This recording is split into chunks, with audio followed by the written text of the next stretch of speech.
Today I'm going to show you the family tree of Mughal emperors. The Mughal Empire was located in India and was one of the richest empires in world history. I'll be using my Asian royal family trees chart, which is available as a poster from my website usefulcharts.com. On this chart, the various Indian dynasties are shown in orange, and we'll be starting here with the founder of the Mughal Empire, an individual named Babur. But before we look at his descendants, I want to give you some quick information about two things. First, a few facts about India, and second, some details on Babur's ancestors, the Timurids. Today, the area from the Himalayan mountains to the ocean is a single country called India, with Pakistan in the west and Bangladesh in the east. But throughout most of world history, India was not united like it is today. Rather, it consisted of a bunch of smaller kingdoms and principalities. Prior to modern times, it was really only ever united twice. First, by the Maurya Empire about 300 BCE, and second, by the Mughal Empire, which is the subject of this video. So for example, if we go back to the late 700s CE, which is about the same time as Charlemagne, we find that there was a tripartite struggle in India. There was the Gujara Pratihara dynasty in the northwest, the Pala dynasty in the northeast, and the Rashtrakuta dynasty in the south. These two dynasties were Hindu, and this one was Buddhist.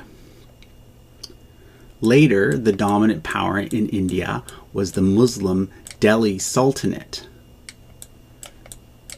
which was ruled by several different dynasties before eventually being conquered by Babur.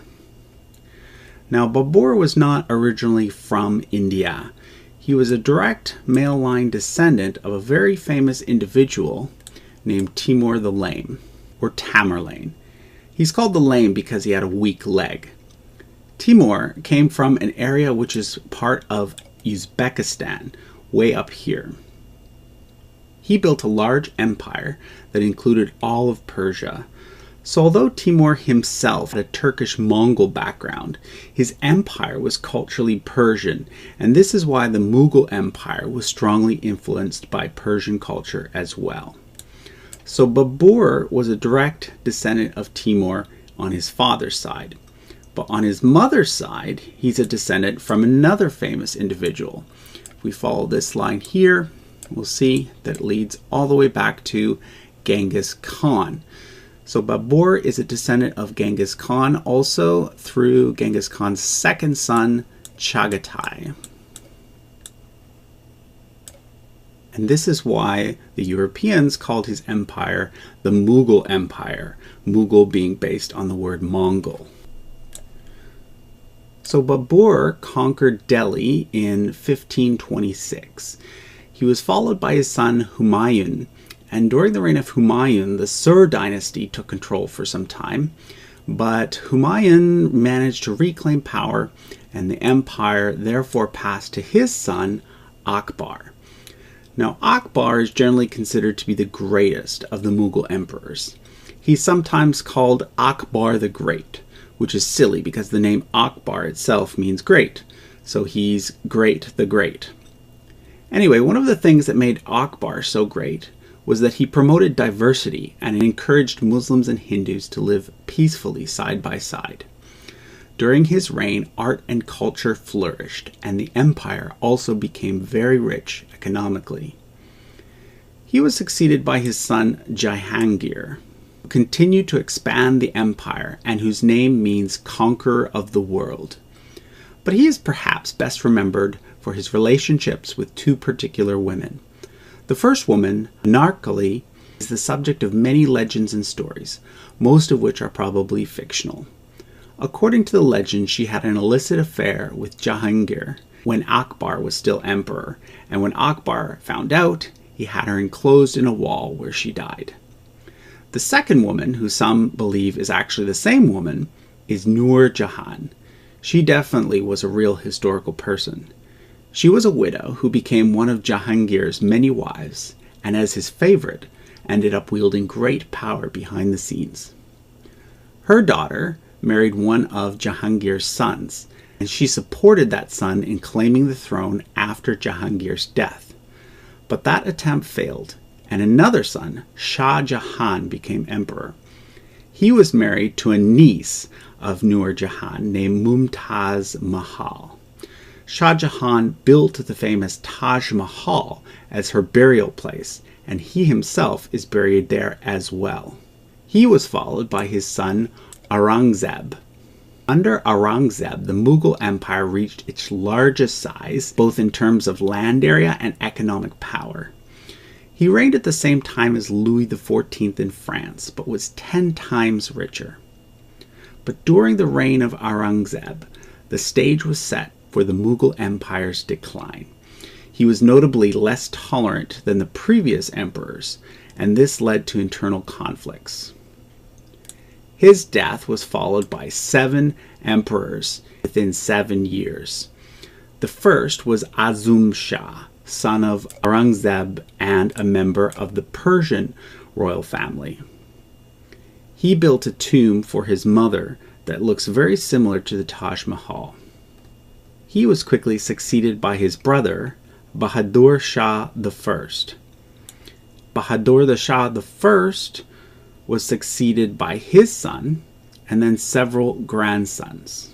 During this time, 2 individuals known as the Sayyid brothers were the real power behind the throne. Eventually we get Muhammad Shah and things settle down a bit. But by this point, the Mughal Empire was in decline. Several European powers had established settlements in India and were starting to exert control. In addition to this, a rival Hindu empire known as the Maratha Empire had taken control of much territory.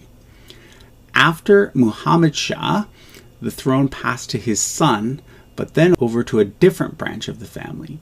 And by the time we get to Shah Alam II, Mughal emperors were more like figureheads. During the reign of Akbar II, the British defeated the Maratha Empire and became the dominant power in India. For centuries, Britain had been operating in India as a commercial enterprise called the East India Company, but this changed in the 19th century. In 1857, there was a major uprising in India against the British. The British quashed the rebellion, and the Mughal Empire came to an official end, with Bahadur Shah II being its final emperor. The British crown took direct control of India, and Queen Victoria was made empress.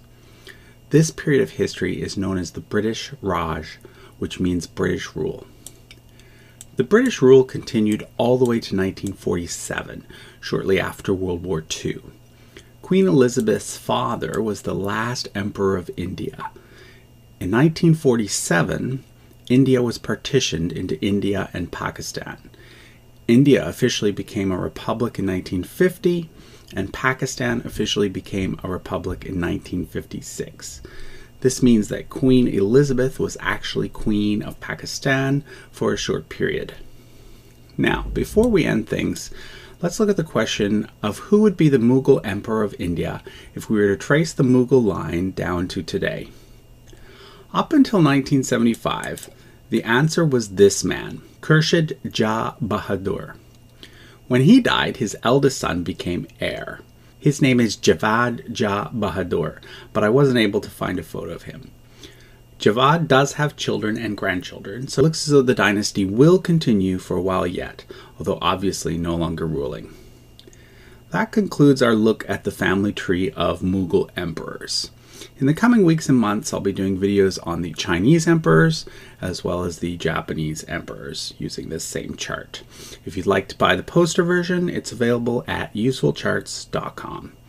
Unfortunately, I do not sell it or make it available in an electronic format, but you can see lots of close-up areas of the chart by viewing the various videos on this channel.